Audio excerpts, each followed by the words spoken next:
तो हर चप्पे से, हर जर्रे से, हर काउंट्री से, हर जगह से ये आवाज आनी चाहिए, लब्बैक लब्बैक लब्बैक या रसूल अल्लाह, लब्बैक लब्बैक लब्बैक या रसूल अल्लाह, लब्बैक लब्बैक लब्बैक या। वाह, he cannot understand value of diamond. That's why threw away from himself. वो आग को पकड़ेगा, वाह, he cannot define dangerous of fire. पकड़ेगा। यही हाल है उस 80 साल के बूढ़े का जो अली बातासा नहीं पढ़ा, उलमा की सोहबत में नहीं, औलिया से नहीं जुड़ा है।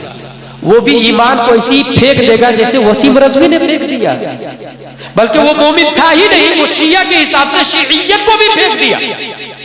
हजारों मोमिन है जो हमारे कब्रिस्तान में दफन होते, मगर रियल में वो मोमिन नहीं है, क्योंकि आपने वो हदीस शरीफ नहीं सुनी, सुबह को मुस्लिम शाम को काफिर, शाम को मुस्लिम होगा तो सुबह को काफिर होगा। काफिर होगा कैसे? जरूरियात दीन का इनकार करेगा, काफिर हो जाए। काफिर उसी को थोड़ी कहते हैं जो बुत की पूजा करे, काफिर उसी को थोड़ी कहते हैं जो मुशरिक हो जाए, काफिर उसी को थोड़ी कहते हैं जो चांद की पूजा करे। नहीं भाई, जरूरियात दीन में से किसी एक का इनकार करना ये भी कुफ्र है। तो 80 साल का बूढ़ा है, 80 साल का, मगर वो 5 महीने के 6 महीने के बच्चे की तरह है। वो ईमान जो करोड़ों डायमंड से अफजल है वो फेंक देगा, क्योंकि वैल्यू नहीं जानता वो ईमान की। ईमान की वैल्यू जानता तो बिलाल हबशी की तरह मजबूत रहता, ईमान की वैल्यू जानता तो मुजद्दिद अल्फसानी की तरह मजबूत रहता। ईमान की वैल्यू नहीं जानता वो बुजुर्ग है ही नहीं, वो बच्चा है। अगर आप चाहते हैं कि वो बूढ़ा दूध छोड़े तो उसे तामीर अदब दे, उसे नूरानी तालीम दे। ये सरनल कुरान पढ़ा, अब वो दूध छोड़ा, उम्र है 95 साल, दूध अभी छोड़ा। अनवार शरीयत पढ़ा, अब वो बड़े हुए। जिस दिन बहार शरीयत पढ़ा ना, तब वो बालिग हुए। कंजुल ईमान पढ़ने के बाद वो बुजुर्ग बनते हैं। शेख सादी कहते हैं बुजुर्गी इल्म न के उम्र, बुजुर्गी इल्म से है न के उम्र से है। ये इनकलाब का दूसरा पॉइंट था 40वां करने वालों के लिए। अब लास्ट पॉइंट निस्बत का कमाल बता रहा था। आप सबको अच्छे से मालूम है, हजरत इब्राहिम को जब आग में डाला गया, गिरगिट गया फूंक मारने के लिए, मगर हुआ तो कुछ नहीं, अदावत में शुमार हो गया। मेंढक ये साहब गए पानी लेके उसको बुझाने के लिए। जाहिर सी बात है गिरगिट की फूंक से कुछ नहीं होने वाला, और न ही मेंढक के पानी से कुछ होने वाला है, लेकिन कयामत तक गिरगिट को मारना सवाब हो गया, मेंढक को बचाना सवाब हो गया। एक चुल्लू पानी में भी मेंढक है तो पाक है, पेशाब और पखाना भी पाक है। तौहीद और रिसालत के शहदाइयों, गिरगिट तुझे मारना सवाब क्यों? हजरत मेंढक आप ताहिर मुताहिर क्यों? आप बताइए, आप पाक क्यों? आपको मारना गुनाह, आपको नहीं मारना चाहिए, क्यों? गिरगिट बोलता है अदावत नबी ने, अदावत नबी ने मुझे जीने नहीं दिया। हजरत मेंढक बोलते हैं मोहब्बत इब्राहिम ने मुझे कभी मरने नहीं दिया। मोहब्बत इब्राहिम ने, should be note that this point, Ibrahim से अफजल हमारे नबी है, दुनिया में सबसे अफजल हमारे नबी। दूसरे नंबर पे हजरत इब्राहिम अलैहिस्सलाम आते हैं। आला हजरत रज़ियल्लाहु ताला इस सिलसिले में लिखा है, 7वें आसमान पर बैतुल मामूर की दीवार से टेक लगा के बैठे हैं हजरत इब्राहिम अलैहिस्सलाम। आला हजरत ने सोचा 8वां तो आसमान ही नहीं, फिर मेरे नबी कहाँ है? तलाशते तलाशते तलाशते उनको जगह मिल गई और फरमाते हैं वही लामका के मकी हुए, सरे अर्श तख्त नशी हुए, वो नबी है जिसके है ये मकान, वो खुदा है जिसका मकान नहीं। हजरत इब्राहिम के दुश्मन को मारना सवाब, तो हमारे नबी के दुश्मन को फिर जिंदगी कैसे दे सकते हैं हम? उनको जीने का हक कैसे मिल सकता है? फिर नरसिंहानंद जिंदा कैसे है? वसीम रज़वी जिंदा कैसे है?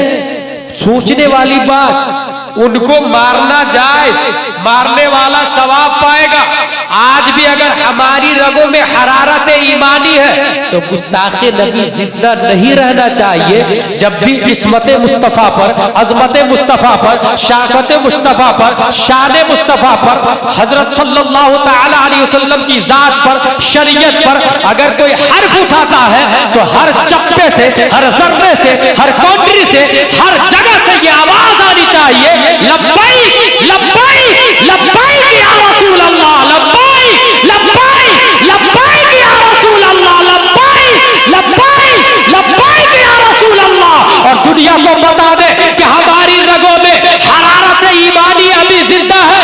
हम नबी के अजमत पर उंगली उठाने वाले को बर्दाश्त नहीं कर सकते, बल्कि हक यह है हुजूर हफीज, हुजूर अब्दुल हफीज अलैहि रहमा हो, या हुजूर सरकारे सुरकाई हो, या आला हजरत हो, या गौसे आजम हो, या ख्वाजा हो, या मखदूम सिमना हो, या गौसे आजम के वावली साहब शेख अबू साले हो, या इमाम आजम हो, या इमाम हुसैन हो, हमारे अकाबिरीन की शान में भी कोई तौहीन करता है तो हम बर्दाश्त नहीं कर सकते।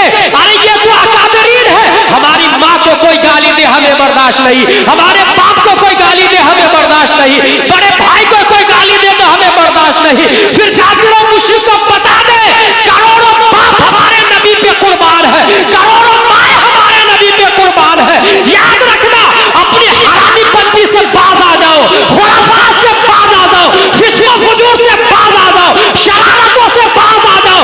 तुम अगर ये सोचते हो नबी को गाली देके मुसलमानों को खत्म कर दोगे तो ये कभी नहीं हो सकता। आज नहीं तो कल गाली का इंतकाम लिया जाएगा।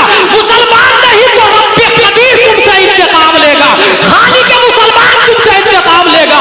हमारा अल्लाह वही है जिसने अबू लहब के हाथ तोड़ दिए, तब तक यदा अबी लहब वो तब मांगना होगा कसम। हमारा अल्लाह वही है जिसके नबी की गुस्ताखी करने पर उतमा और शीबा तबाह बर्बाद हो गया। इसलिए वसीम तू भी बर्बाद होगा और नसीहात तू भी बर्बाद होगा, तेरे हवाले भी बर्बाद होंगे, तेरे जवानी भी बर्बाद होंगे। और सुन, मैं तुम्हें माँ की जायज औलाद मानता ही नहीं, क्योंकि हमारे कुरान ने 1400 साल पहले डिक्लेयर कर दिया है वो कुल्ली बादा ज़ालिका ज़लीम, जो नबी का गुस्ताख होगा वो अपने बाप की जायज औलाद नहीं, वो अपने बाप की नाजायज औलाद होगा। तो अपने बाप की नाजायज औलाद है, अल्हम्दुलिल्लाह हम वफादार मुस्तफा है। और जब भी बारी आएगी तो हम बरेली की तरफ से ये आवाज देंगे, या रसूल अल्लाह करूं तेरे नाम पे क्या फिदा, बस एक जान दो जहां फिदा, दो जहां से भी नहीं जी भरा, या रसूल अल्लाह करूं क्या करोड़ों जहां नहीं।